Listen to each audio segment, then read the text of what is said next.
Believe it or not, a lot of people don't want to refinance their house to buy a very expensive OLED or mini LED television. In fact, they're looking for a basic but not low-end television that they can watch the regular news, surf the internet, watch sporting events, or even a movie from time to time. So in today's video, we're going to take a look at the NanoCell 75 UQA.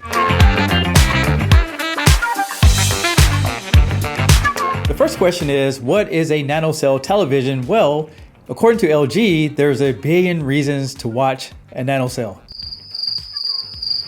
Okay, so here's what it really is. It's a filtration system that they use on the television to get rid of artifacts and any type of imperfections of the screen, leaving you with a more vivid picture and more details in the colors.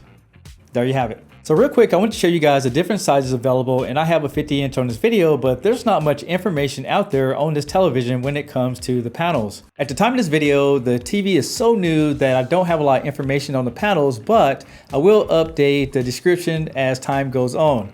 Now, with that being said, some of the things that changed on the new NanoCells over the 2021 models is that they updated the processor. For reference, the last year models used the LM21A processor, where the new models use the A5 5th generation AI processor. And according to LG, this new processor is going to improve two major things. The first one is to upscale content a lot better and make it look smoother. The second thing is to take your audio and mix it down to 2 channels so you get a virtual 5.1 sound out of the TV speakers, which is pretty good if you ask me. Here, take a listen.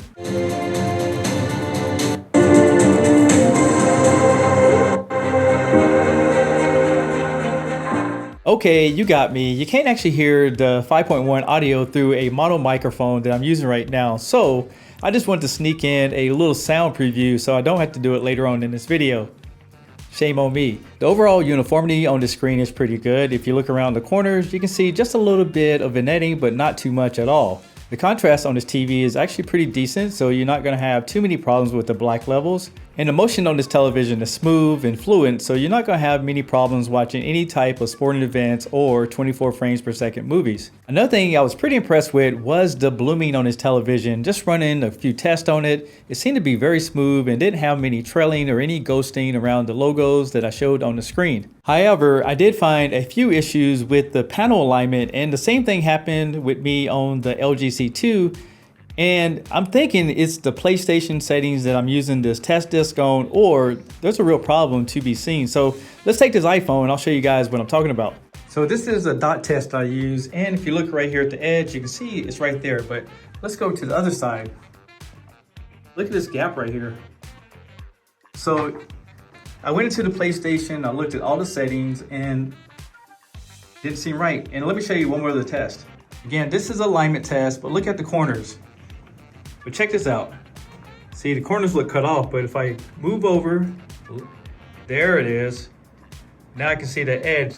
I'm not saying what I just showed you is gonna really matter to anybody, but I was curious because I haven't been doing this particular alignment test on my past videos that much, but I was able to find an archive of a comparison video when I compared one of the older LGs against a Sony, and take a look at this image and you can see that the Sony is showing a complete square around the whole edge where the LG is getting cut off.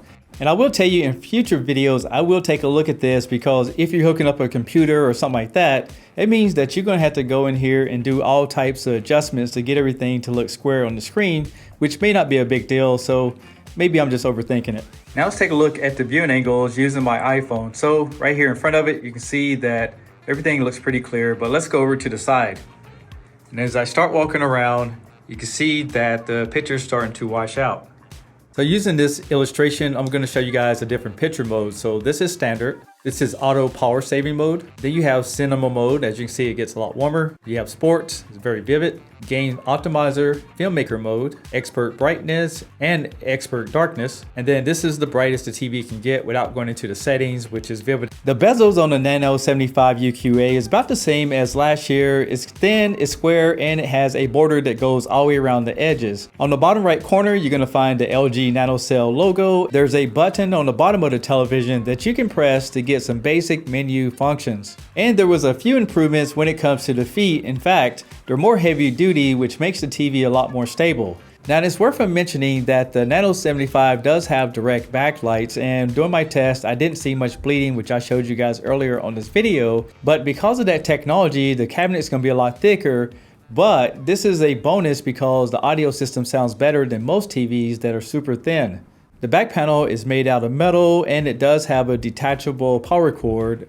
Additional to that, you can mount this TV on the wall, and it has plenty of inputs for most people's needs. On the side of the television, you're going to find one USB, two HDMIs, and an antenna input for over-the-air content, and the HDMI 2 is eARC for soundbars. Now looking at it from the back view, it has a fiber optic output, a third HDMI, a second USB, and a LAN connection for a router. And I will tell you that all the connections are HDMI 2.0, and it does not support an ATSC 3.0 tuner for the new next-gen technology, but it does have Wi-Fi built in as well as Bluetooth. In fact, I went to the web browser on the TV and did a speed test, and I was able to get 84.39 download speeds and 144.47 upload speeds. For a television, that's awesome. And if you guys like me to do speed tests on these TVs, let me know in the comments below, and if the TV has a web browser, I'll see what I can do.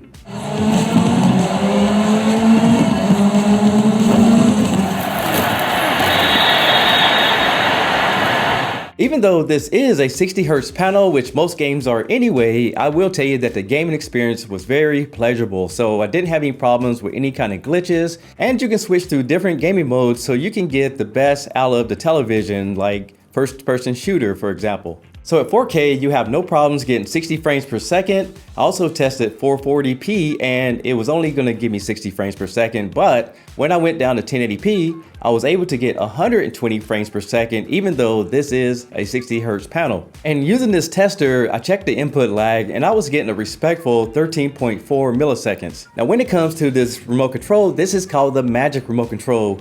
As you can see on the television, you get this mouse-like pointer, plus it has all types of features like Google voice commands, Alexa voice commands, and you can use this remote control to program itself through the software on the TV whenever you hook up a cable box or anything like that. Plus it includes a number pad, a channel up and down, a home button, an input button, and some hotkeys at the bottom.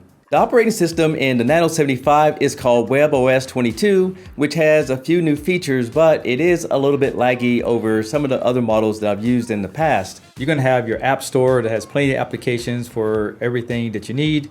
You have sports alerts, and if you have multiple LG TV, this is a new feature called room-to-room sharing.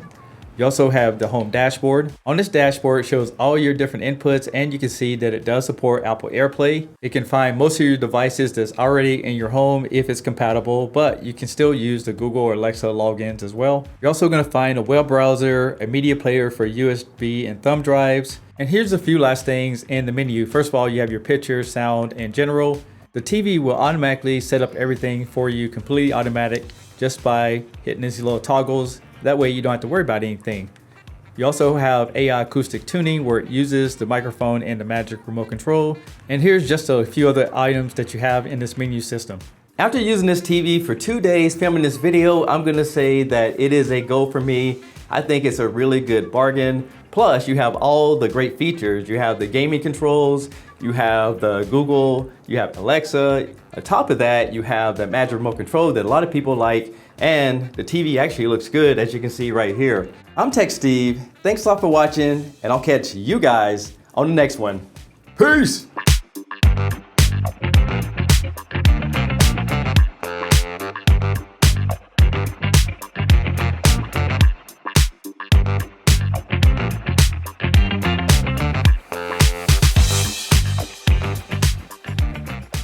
Tech Steve.